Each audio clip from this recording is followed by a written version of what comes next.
যশোর খুলনা মহাসড়ক জাতীয় মহাসড়ক নামে খ্যাত আমাদের এই মহাসড়কটি ৭ নম্বর মহাসড়ক। দেশের ভিতরে এক অন্যতম মহাসড়ক এই যশোর খুলনা মহাসড়ক।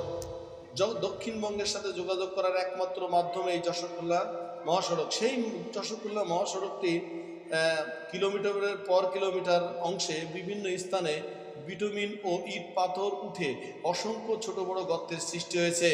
যশোর খুলনা মহাসড়ক দেশের দক্ষিণাঞ্চলের একটি গুরুত্বপূর্ণ সড়ক হয়। এ সড়কে দিয়ে প্রতিদিন হাজার হাজার যানবাহন চলাচল করে থাকে। বিভিন্ন রুটের গাড়ি এই মহাসড়ক দিয়ে যায়। চরম ঝুঁকি নিয়ে তাদের চলাচল করতে হয়। সীমাহীন দুর্ভোগে সাধারণ মানুষ, যাত্রী সাধারণগণ। দ্রুত সংস্কার করা না হলে যে কোনো সময় দুর্ঘটনা ঘটে, প্রাণহানির ঘটনাও ঘটতে পারে বলেও জানিয়েছেন অনেকেই।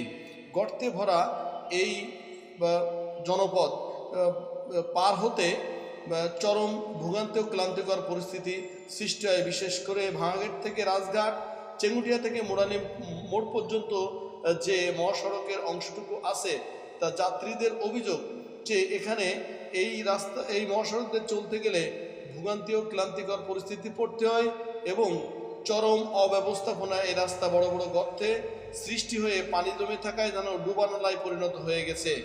যশোর সড়ক ও জনপথ অধিদপ্তরের নির্বাহী প্রকৌশলী বলেছেন, বৃষ্টি মৌসুমে শেষ হলেই সংস্কার কাজ শুরু হবে। সরজমিনে দেখা গেছে যশোর খুলনা মহাসড়কের বিশেষ করে অভয়নগর অংশের যে রাজঘাট থেকে ভাঙাঘাট পর্যন্ত প্রায় 5 কিলোমিটার জুড়ে অসংখ্য ছোট বড় গর্তের সৃষ্টি হয়েছে।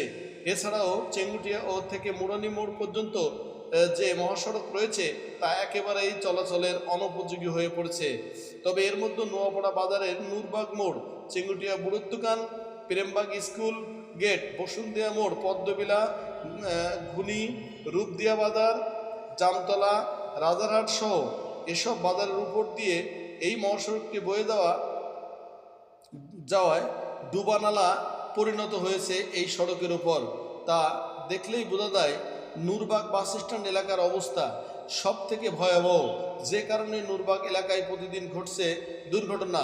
কিছু যানবাহন গর্তে পড়ে তাদের বিশেষ করে যানবাহনের বিভিন্ন অংশ ভেঙে মুখ থুবড়ে পড়ে আছে রোডের পরে, এমন দৃশ্য কিন্তু দেখা গেছে। গর্তগুলো এত গভীর, যার মধ্যে 2 ও 3 চাকার যান উল্টে যেতে পারে। বলতে মনে করেন যে বহুত সমস্যা। রাস্তা যে বিগত যে 2-3 বছরের যে রাস্তা, এ তো রাস্তা বেশি দিন হয় নাই। রাস্তার যদি এই অবস্থা হয় তো এতে লুট হয়েছে না সন্ত্রাসী করছে না চাঁদাবাজি করছে, এই রাস্তার কি অবস্থা? নষ্ট করি কি করে যদি এরকম সৃষ্টি হয়, তাহলে যে গাড়িগুলো রোডের উপরে রয়েছে বা চলাচল করে চালকরা, তারা যে কোনো সময় গাড়ি চালানো হয়তো বন্ধ করে দিতে পারে। কিলোমিটারের পর কিলোমিটার এরকম খারাপ অবস্থা থাকলে কে তার গাড়িটা বার করবে? সড়ক পার হতে যেমন সময় নষ্ট হচ্ছে, তেমনি ক্ষতি হয় যন্ত্রাংশের। মহাসড়কে এত বড় গর্ত কিভাবে হচ্ছে? দ্রুত সংস্কার করা না হলে গাড়ি চালানো অসম্ভব হয়ে পড়বে। সরকারের নির্দেশনা দেওয়া হয়েছে, বৃষ্টির কারণে সংস্কার কাজ শুরু করতে বিলম্ব হচ্ছে। আশা করি বৃষ্টি মৌসুম শেষ হলেই সংস্কার কাজ শুরু করা হবে। জাকির হোসেন হৃদয়, অভয়নগর সমাচার।